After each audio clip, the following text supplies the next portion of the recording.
পুলিশে কিচ্ছু করলে না, মার্ডার করলে ভান।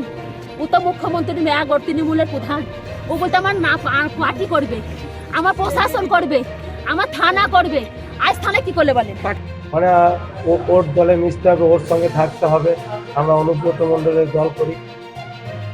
চলতি বছর অর্থাৎ 2025-এ একাধিক বড় ঘটনায় আবারও সংবাদের শিরোনামে এসেছে বীরভূম জেলা।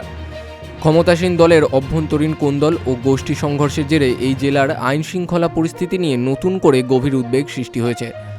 রাজনৈতিক হিংসা ও সংঘর্ষের এই ধারাবাহিকতা জেলার শান্তি শৃঙ্খলার উপর গুরুতর প্রশ্ন তুলেছে।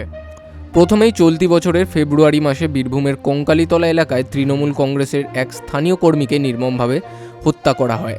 পুলিশ সূত্রে জানা যায়, এই হত্যাকাণ্ডের নেপথ্যে রয়েছে দলের অভ্যন্তরীণ গোষ্ঠীদ্বন্দ্ব। স্থানীয় স্তরে ক্ষমতা দখল এবং এলাকা নিয়ন্ত্রণের লড়াইয়ের ফলেই এই ধরনের চরম পদক্ষেপ নেওয়া হয়েছে। এই ঘটনা শাসক দলের অভ্যন্তরীণ সংঘাতের ভয়াবহ দিকটি তুলে ধরেছে। এরপরই মার্চ মাসে সাঁইথিয়া এবং পার্শ্ববর্তী এলাকায় একটি সামান্য বিবাদকে কেন্দ্র করে দুই গোষ্ঠীর মধ্যে তীব্র সংঘর্ষ শুরু হয়। পরিস্থিতি দ্রুত নিয়ন্ত্রণের বাইরে চলে যাওয়ায় প্রশাসনকে কড়া পদক্ষেপ নিতে বাধ্য হতে হয়।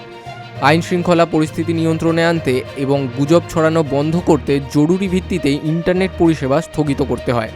একই সঙ্গে এলাকা জুড়ে বিশাল সংখ্যক পুলিশ ও র্যাফ মোতায়েন করা হয়। শুধু চলতি বছরই নয়, এর আগে গত বছর অর্থাৎ জুলাই 2024-এ মল্লারপুরেও বোমা হামলায় এক টিএমসি নেতা নিহত হয়েছিলেন।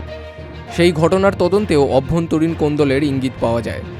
সময়ের ব্যবধানে এমন ঘটনা জেলায় রাজনৈতিক হিংসার একটি দীর্ঘস্থায়ী চিত্র তুলে ধরছে। রাজনৈতিক বিশ্লেষকরা মনে করছেন, বিরোধী শিবির এই জেলায় কার্যত দুর্বল হওয়ায় এখন শাসক দলের মধ্যেই ক্ষমতা ও সম্পদের নিয়ন্ত্রণ নিয়ে সংঘাত তীব্র হচ্ছে। একই সাথে বীরভূম জেলায় বেআইনি অস্ত্রশস্ত্রের সহজলভ্যতা পরিস্থিতিকে আরও বেশি জটিল ও ভয়াবহ করে তুলছে। এই অবৈধ অস্ত্রই বহু ছোট বিবাদকে দ্রুত রক্তক্ষয়ী সংঘর্ষে পরিণত করছে। জেলার শান্তি ফেরাতে এবং সাধারণ মানুষের নিরাপত্তা সুনিশ্চিত করতে অবিলম্বে সব ধরনের রাজনৈতিক হিংসা বন্ধ করতে এবং আইন শৃঙ্খলা কঠোর হাতে নিয়ন্ত্রণ করতে প্রশাসনিক পদক্ষেপের দাবি জানিয়েছেন স্থানীয় নাগরিক সমাজ ও বিরোধী রাজনৈতিক দলগুলি। পুলিশ ও প্রশাসনের পক্ষ থেকে কঠোর হাতে পরিস্থিতি মোকাবিলার আশ্বাস দেওয়া হলেও জেলায় সন্ত্রাস থামছে না। Bureau report, big news Bangla.